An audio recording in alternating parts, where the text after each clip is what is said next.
महावीर की उम्र 40 साल है, पर अभी तक उसकी शादी नहीं हुई है, क्योंकि महावीर के पास कोई भी काम धंधा नहीं है।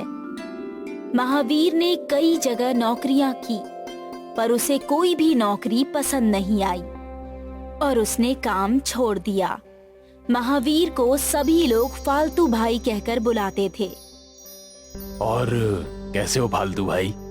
अरे मैं ठीक हूँ चाचा, आप कैसे हो? भाई मैं तो अच्छा ही हूँ, नौकरी कर रहा हूँ, कमा रहा हूँ और खा रहा हूँ। मेरी तो अच्छे से जिंदगी कट रही है। तुमने कुछ सोचा कि नहीं नौकरी के बारे में? अरे नहीं चाचा, आपको तो पता ही है मैंने कितनी सारी नौकरी करके छोड़ दी। पता नहीं क्यों नौकरी करने में मेरा मन ही नहीं लगता। मैं तो खुद का कुछ बिजनेस शुरू करना चाहता हूँ। अरे बिजनेस करने के लिए बहुत सारे पैसों की जरूरत होती है, पर तुम्हारे पास तो फूटी कौड़ी भी नहीं है। हाँ ऐसी बात नहीं है चाचा, मैं छोटा सा बिजनेस शुरू करूंगा जिसमें कम पैसे लगेंगे, समझे? ठीक है चलो कर लो। नौकरी तो तुमसे हो नहीं पाती, खुद का बिजनेस खड़ा करोगे। हलवा समझा है क्या? अरे नहीं चाचा, ऐसी बात नहीं है। मैं मेहनत करने से नहीं डरता। आप देखना, मैं बहुत जल्द एक बहुत बड़ा बिजनेसमैन बनूंगा, देख लेना आप। तुम और तुम्हारा बिजनेसमैन, देखता हूँ। वो आदमी महावीर का मजाक उड़ाते हुए और उस पर हंसते हुए वहां से चला गया। महावीर को उसकी बात का जरा भी बुरा नहीं लगा, क्योंकि महावीर को अब इस तरह की बातें सुनने की आदत पड़ गई थी। उसे न अब गुस्सा आता और न ही ऐसे लोगों से मिलकर वो निराश होता। उसे तो सिर्फ अपना काम करना है। ए भगवान, पता नहीं मेरा क्या होगा। जब भी कुछ करने का सोचता हूँ हमेशा असफल ही होता हूँ। पर भगवान, मैं भी हार नहीं मानूंगा और एक दिन कुछ बड़ा करके ही दिखाऊंगा, देख लेना। महावीर के दिमाग में एक विचार आया। वो भगवान की मूर्तियां बेचना चाहता था, पर इसके लिए उसे पैसों की जरूरत थी। महावीर लोन लेने के लिए बैंक गया। गुड मॉर्निंग सर, मेरा नाम महावीर है और मैं भगवान की मूर्तियों का एक छोटा सा बिजनेस शुरू करना चाहता हूँ, जिसके लिए मुझे कुछ पैसों की जरूरत है।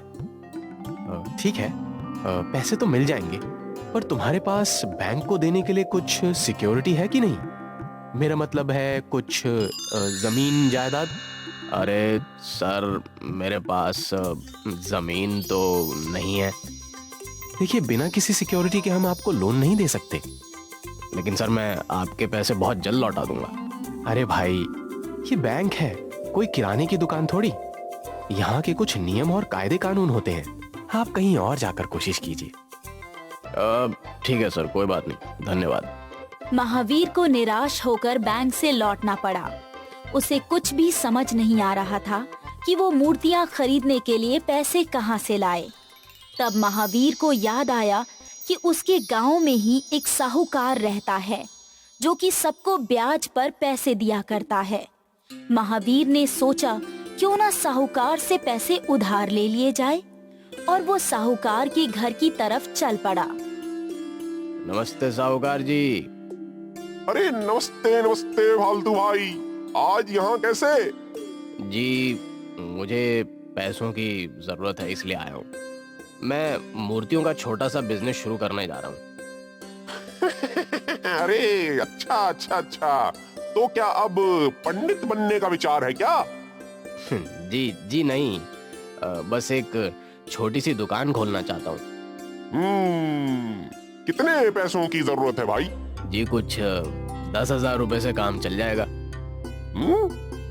देखो भाई, पैसे तो मैं तुम्हें दे देता, पर इस बात की क्या गारंटी है कि तुम मेरे पैसे वापस लौटा पाओगे? क्योंकि तुम्हारे बारे में तो सब कहते हैं कि तुमने आज तक कोई भी काम सही ढंग से नहीं किया और हर काम को बीच में ही छोड़ देते हो।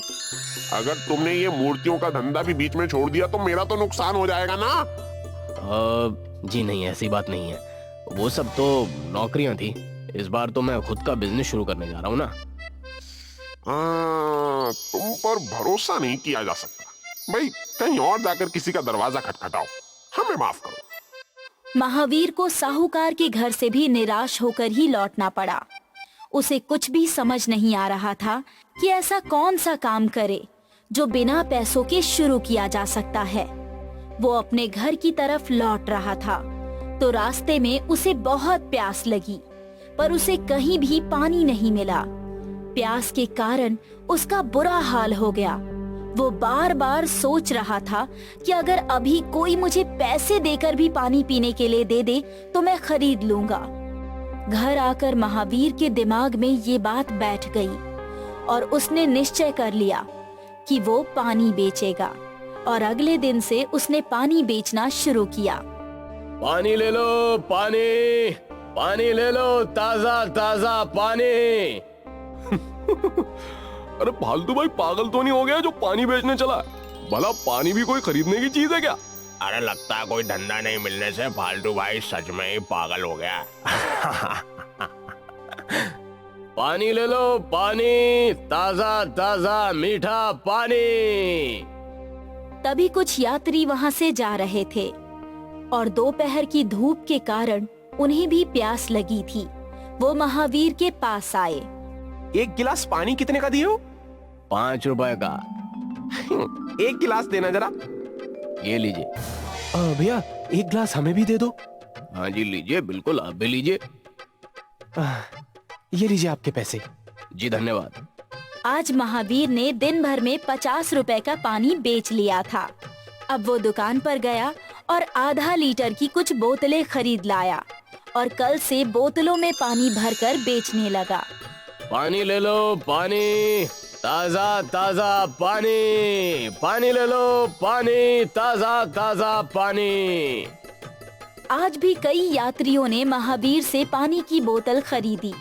महावीर ने पानी के इस बिजनेस को बढ़ाने के लिए अपने साथ 2 लोगों को और जोड़ लिया और सब मिलकर बोतलों में पानी भर भर कर बेचने लगे। जल्दी ही इनका पानी का बिजनेस तेजी से बढ़ने लगा और अब जो भी यात्री वहां से गुजरता महावीर से पानी की बोतलें खरीदता।